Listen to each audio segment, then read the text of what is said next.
Hello, everyone, and welcome to the May YP Podcast. Thank you so much for tuning in. My name is Marissa Gaston. I am the Director of the Young Professionals at the Washington Policy Center. And this month, I am joined by two wealth advisors, both based in the greater Seattle area, Mike Wehner and Scott Hedgecock, with Scott also being one of our YP Advisory Board members, to talk about the Long-Term Care Trust Act. For a little bit of background before I let them both introduce themselves and kind of jump into it. The Long-Term Care Trust Act was passed in 2019, and we are now moving forward where folks are actually going to start being compelled to pay into it. It will leverage a payroll tax. And so this 2019 law signed by the governor now mandates that beginning in 2022, workers will pay 58 cents for every $100 of income to fund this Long-Term Care Trust Act. So for example, if you make $50,000 a year, you would pay $290 annually for the tax. Someone making $100,000 would pay $580 annually, and so on and so forth. And a shout out to my colleague at the Washington Policy Center, Elizabeth Hovde, who has been tracking this for many months and written widely on it. So we're grateful to her for her research. But having done a little intro, I'm going to pass it over first to Scott and then to Mike to briefly introduce themselves, and then we'll get into the weeds of what's going on. Scott. Great. Well, thanks, Marissa. I appreciate you having us on. There were a bunch of exciting topics that we could have tackled, and I got the Long-Term Care Act, so I was the big winner at that raffle. So I apologize to everyone that I defeated to be on this particular podcast, but hey, you win some, you lose some. So at any rate, a little bit of background on me. I'll be real quick. Actually, I've been on the YP board for a couple of years, so I love what the Washington Policy Center does. I love the different centers that we have, the thought pieces we produce, and just the people are great. And so Marissa recently joined us, and she's been great to have so far. And so we just continue to get good people in Washington Policy Center, and I think the work that we do is important.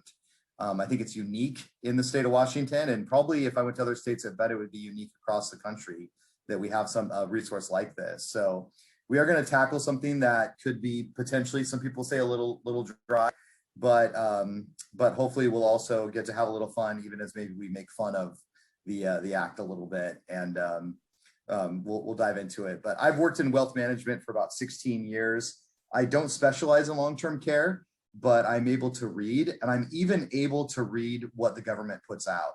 So hopefully we can unpack this a little bit and explain a little bit of what these people were.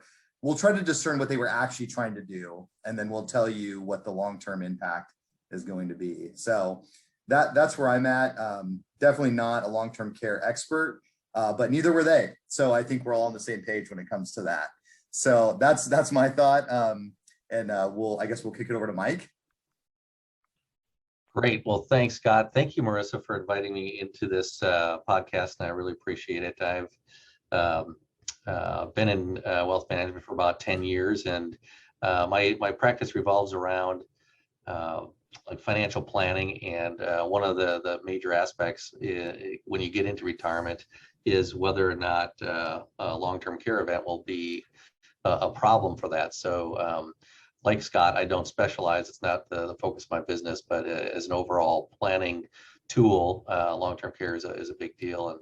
And I, along with Scott, have noticed this law coming into fruition, and really want to have an honest discussion about what it means and where it's going, and how it's going to impact many people throughout Washington, and even people that live outside of Washington that work in Washington.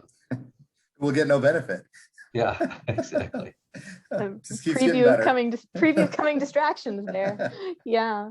Well, yeah, thank you both so much for joining me today on this podcast. I look forward to listening to you guys kind of parse this out. So with that, let's just kind of jump into it.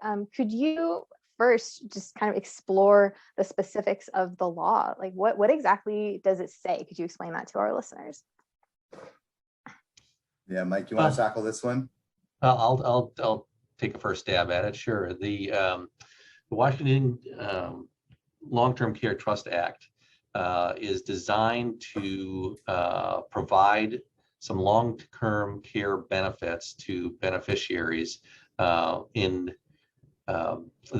a lot of rules in terms of what your eligibility is, especially early on here. So the benefit, which is kind of perplexing, is $36,500, or as they term it, $100 a day for 1 year, which anybody in the business knows that a good nursing home costs you $10,000 to $12,000 a month. So this literally will last about, 3 months. And many long-term care patients, women usually are in long-term care for about 2.3 years, and men are in long-term care for 2.3 years, and women are in longer. So it's not much of a benefit, and the cost is, like you said, Marissa, 58 basis points, which is 0.58%, $580 per $100,000 of income. And we can start unpacking some of the particulars of it, but it's really designed for some reason to provide a benefit, but it doesn't seem like much of a benefit to the people that actually are eligible for it.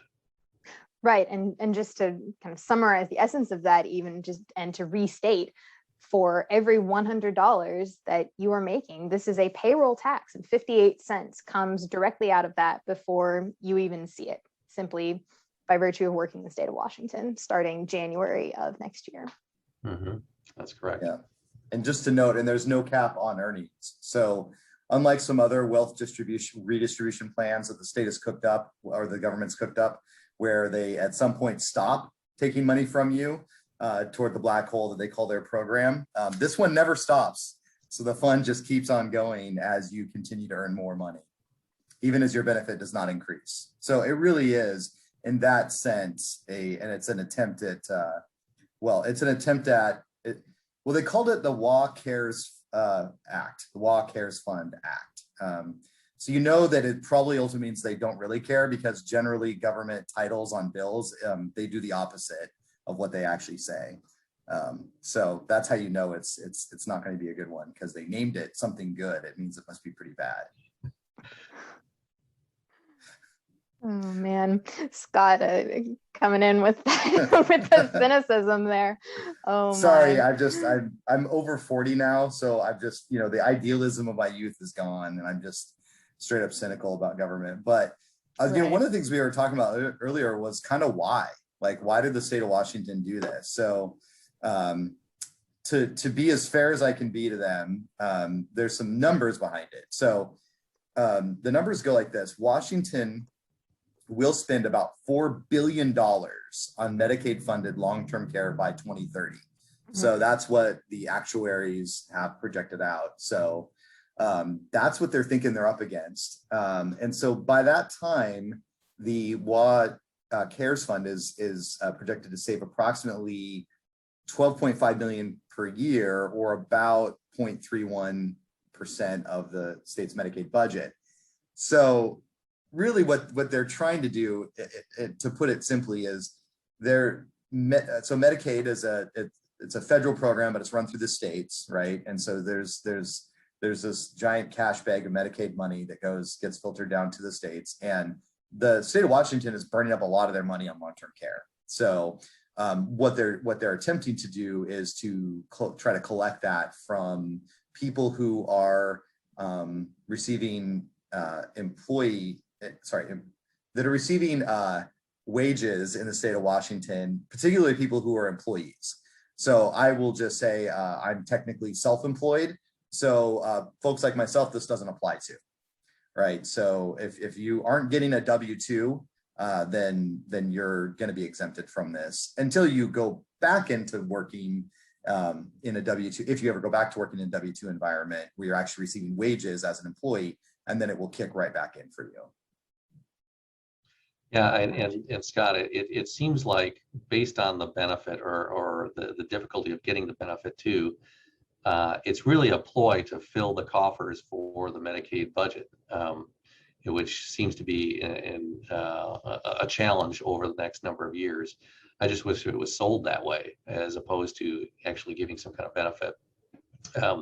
One of the things that Marissa, I don't know if you want to talk about this now, but a normal long-term care policy, if you own it on the outside, there to qualify, you have to not be able to do 2 of the 6 daily activities of daily living. Washington, the state of Washington, and I don't know why states think they know better than what the private sector does. They've come up with 10 activities of daily living, one of which is a cognitive impairment. So with the state's plan, you have to not be able to do 3 activities of daily living, and cognitive is one of them. So a privately held long-term care insurance policy generally or usually allows for 2 of the 6, or if you are cognitively impaired, that will trigger the benefit. So this is not only difficult to get if you have, let's say you have Alzheimer's and you're actually quite healthy, you won't qualify for this benefit. And so, especially if you have Alzheimer's, it's going to be way too expensive to actually use this money and this benefit. So I just thought that was kind of interesting that they came up with 4 new activities of daily living and then created a gate, which is 3 of those, including cognitive, which makes it very difficult to qualify. Yeah. So Mike, just to highlight that, if you were buying a private policy, it would only be 2 of them. Is that correct? Yes. So they've actually made it. So basically, they've made it harder for you to get a benefit than correct. You would from the evil private sector. Mm-hmm. And just to highlight even further, at the ethos of this policy is imposing on workers a state-run and socialist-style long-term care program, which, again, lawmakers originally passed in 2019. This wasn't new this session. It was just in this session that policymakers were hammering out exactly how and when the tax would kick in. But here at the Washington Policy Center, we very much believe that free markets improve lives in the most robust fashion. And, it's unfortunate that, leaders and decision makers in Washington state continue to lean more and more into state-driven solutions that embrace a far more socialist methodology that doesn't allow, an individual to go and select the option that is best for them based on, their own understanding of their needs in the private sector. And in our prep with Mike and Scott, we briefly touched on kind of bureaucrats not understanding the mindset of businessmen as they, forayed into this law. I was wondering if you could speak to that a little bit. Yeah, I think I can. And then Mike, I would be interested to hear. Obviously, we're not going to give specific advice on what sort of policy people should go out and buy. We're not making those recommendations, but we can talk to sort of the broad, what are the other options? But I think that's exactly the point, is that, look, the people that are going to end up paying this are the people that don't have a better option. And that's generally going to be people who make lower amounts, right? So once again, people, particularly, I think one side of the aisle in this state likes to complain about, oh, we have regressive tax structures, the wealthy don't pay enough. Well, they've just compounded that issue with this, because the benefit is so bad in terms of what you actually get from it. You could argue the price, it's a fairly small price, but even people who make, $100,000, $200,000, $300,000, $400,000 a year, that gets to be a bigger number. They're not stupid. They're not just going to flush their money down the toilet, such that if they have the option to go out and buy a private policy that does provide a better benefit, that ultimately ends up being the same or cheaper, and then they actually get some benefits from that they can qualify for. Well, obviously those people are going to go out and do that, because they can hire advisors, they can hire people who are going to look at that, who are going to make those calculations for them, and then hook them up with something that's actually way better. And guess what? They get to opt out. So the state has given the individuals the opportunity that, hey, you can stay in and get our plan that's not great, and it's a really bad, not a great benefit. It applies to all of your income, so it's ultimately it ends up for some people not being a great cost. And then you talk about if it just starts this year and say you only work for 3 years, you don't work for the 10 years to fully vest, you either don't get a benefit, or your benefit, even the bad benefit, is greatly limited. People just aren't going to go for that. And so I think the bureaucrats don't understand that especially wealthy people have options and they're not going to opt into this program. And I don't know if the actuaries have run, we'll see how close they were. My sense is this, I think they don't care what the numbers actually end up being as far as how bad it is, because the fact is the tax is there. There's no limit on how much they can raise it.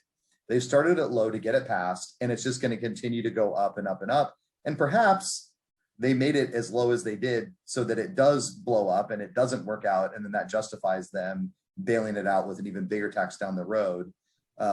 So yeah, I think that's what they fundamentally don't understand. And, Mike, if you want to elaborate at all on some of what are the sort of other options, again, you don't need to get into specifics, but what can people do aside from being in this bad program? That's a great question. So, like you said, there's an economic cost to this tax, and if you go outside to the private sector, you kind of start seeing an economic benefit at about $150,000 worth of income and above. And so that's when you start looking at a personally owned long-term care policy, or you can buy a long-term care policy with a life insurance policy with a long-term care rider. And then also what I've noticed, Microsoft is just right on top of it. They have put together a website for their employees for a group policy. So group long-term care policies also are supposed to work. Now, the law does not yet state, or it's not clarified as to what kind of product is eligible to allow someone to opt out. So of course they're going to make that. I don't know. I guess I'm skeptical here. Is they're going to make that kind of difficult to understand. But most of the insurance companies or carriers in the state of Washington now are guessing at what actually will be a qualified long-term care policy that you'll be able to opt out with. And there's also, and this might be getting ahead of ourselves, there's also only a one-time situation where you can opt out. And that's that if you have one of these policies in place by November 1st. After that date, no matter what, you cannot opt out if you are a W-2 employee. So let's say you move in from Kansas and you move in here. The only way you can opt out is if you currently have a long-term care policy when you move into the state. But if you decide to move into the state and then get a long-term care policy, your window is closed. You no longer can do that. So it's kind of nice that the government has allowed people to opt out between now and November 1st, but I think there'll be quite a rush on underwriting and the policy applications and whatnot. So it's got to be in place though before November 1st. And then just to speak one little bit about the income limits, Scott, you're dead on 100% right. A person making $15 an hour is going to pay into this. The business owner like yourself and myself that are not W-2 employees won't. We automatically do not have to pay into this. So for a state that wants to tax the wealthy and not the kind of the lower income, this tax accomplishes exactly the opposite from those people that which they were voted in for to do this. So it's very confusing to me how this was written and why it was written as such. Anyway, so that's my 2 cents on that. Hopefully that gives a little more clarity. Mm-hmm. Yeah, thank you, Mike. And just a few things that I'll highlight based on both of your points. So that opt-out deadline is November 1st. And beyond that, if you're coming into the state, you don't have that option unless you already possess long-term care insurance. Doing so and securing a plan in the private market is, may or may not be a straightforward process. Again, we're not giving advice, and none of us are insurance experts per se, but in the course of discussing the real world ramifications of current decisions coming out of session, that is relevant to mention. And to Scott's point about cost, as we've noted several times, the tax is currently 58 cents per $100 earned. However, don't count on that staying at that rate at all. Long-term care costs have shown a pattern of going up year to year, so that could very well be increased. So to both of you, unless you have further kind of comments on those points. Just a quick point in that in the bill, there is a provision every 2 years that they review that 58 cents, 0.58%. And my guess, like Scott said, is that it'll probably go up. We all know what happened with the GET program in the state of Washington, the college education funding that blew up quite badly for the state. And so in that scenario, they had to go back and ask for quite a bit more money because it was underfunded. So I just don't know if this is going to be in the same arena and managed the same way. And I'll also throw this out there. This is off topic a little bit, but many of these same individuals and the same governor did just sign into law a unconstitutional capital gains tax. At least this tax is technically constitutional because it is a flat tax on all income. So at least they understood when they put this tax together how to keep it constitutional in terms of having it be a flat tax that applies evenly to all people, which shows that, well, at least a year ago or 2 years ago, they knew how to do a constitutionally valid tax, even if it was a bad idea. And then somehow along the way, they lost the ability to do that. And now they're just passing blatantly unconstitutional taxes on us as well. So real quick, I don't know this, and I'm asking you this, and maybe you can talk to it. So a flat tax, that's a payroll tax, is considered constitutional, even though an income tax is unconstitutional. What's the difference? I'm not quite sure. Well, in the state of Washington, if they put an income tax in that applied evenly to everyone, it would be fine. But even our current legislature is not so foolish as to impose a straight flat income tax on the people of the state of Washington. So what they try to do are these sorts of taxes or the unconstitutional capital gains tax, which in this case, it's so small that they feel like they can get away with it because it's this payroll tax. So, but yeah, they could if they really wanted to. It's just they don't try to. Okay. Mm-hmm. And I've struggled trying to understand the difference between a payroll tax versus income tax and how payroll tax is not in fact, considered a form of income tax. Unfortunately, Jason Mercier is not on this podcast to talk to us about the capital gains income tax, but to the best of my understanding, the payroll tax is kind of placed in a different category because that money is removed from the income before you ever see it, and because you are receiving a W-2. Can one of you maybe help me nuance that statement? So, I think we're talking about the sort of, voodoo economic wizardry that only people in the state of Washington who happen to occupy the committees that come up with taxes can understand. Because, yeah, it doesn't make sense to me. The feds, the federal government calls these things income taxes and recognize that. So yeah, I'm not the person to ask either.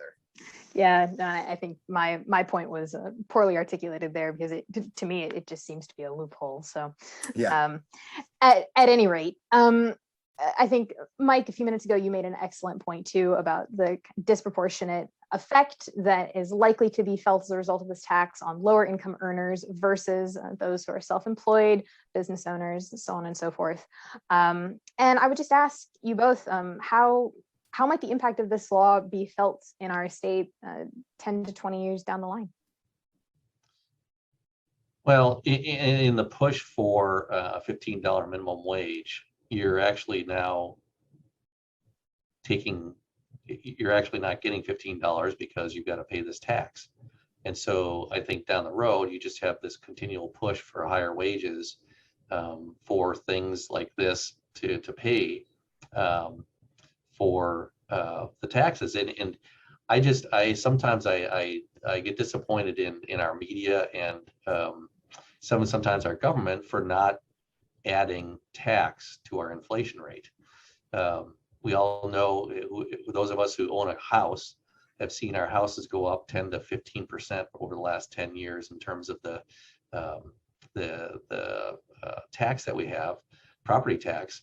So when you add these things up, it just creates a situation where the government's taking more and more of the money, and we're not choosing to do with that money with which we see best fit. So I just think it'll continue to keep going that way if we let it. Yeah, I mean, I think there are a lot of good things about the state of Washington. I'm actually one of the only people that I meet, and it seems like one of the few people I meet regularly now who've lived here my whole life. I was actually born east of the mountains, which might create some of my cynicism about what folks on the western side have cooked up to do. But I've lived in the west side here for since the mid 80s. So I've lived here for quite a while now. And I think, one of the things that was historically true about Washington, because it did not have any sort of state income tax, which it now has an unconstitutional state income tax in the form of the capital gains tax. But it used to not have that. And that was actually one of the reasons why businesses would want to be here, was there were tax advantages to be here. There are reasons why employees wanted to be here. Many of them economic. And now obviously there's the mountains, there's Puget Sound, there's the trees, and there's a lot of good things about the state of Washington still.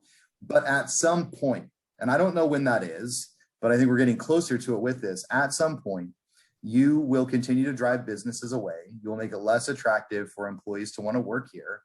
And that creates a problem, because one of the most basic inputs that an economy needs to be thriving and growing is it needs human capital. Now, people are much more important than capital. They're not just capital, but people in an economy do function as capital. And if you have people who don't want to live here, you don't have businesses that don't want to build here because you're just trying to build your own view of utopia and what you think that should be off of the backs of other people and taking their money, at some point people will say enough is enough, and they'll move. I actually just spent the last few days in Idaho, and I met with a number of people, and a good chunk of those people were not from Idaho. A good chunk of those people were from the state of Washington.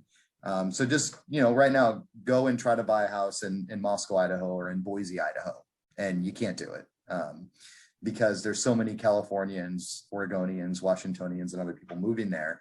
And I think this just, in the long run, that's what it does. It's the sort of thing. Now, I'm not saying people will pack up and move because they lose, $580 on $100,000 they made.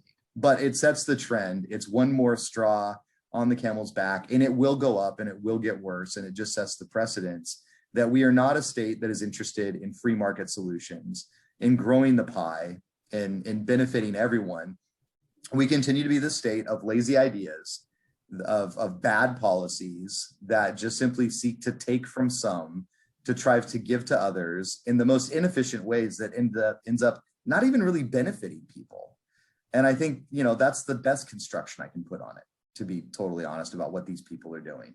So yeah, I think in the long run, it's par for the course. It's one more thing that's going to make Washington less free, more state run, more lockdown, and less amenable to people who want to actually build, create, and find better solutions to these problems. Mm-hmm. And as a last resort, people will vote with their feet, which is exactly what you are pointing to.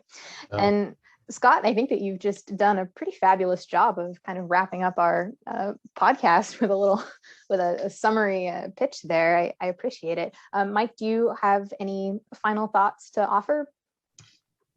Well, yeah, I'd just like to kind of go over some of the eligibility parts of this plan, just so that everybody kind of knows what they're in for. So basically what it is you have to be working 5 of the last 10 years. And basically you have to get full benefit, you have to work for 10 years to get this, or 3 of the last 6, which then you get reduced benefits and whatnot.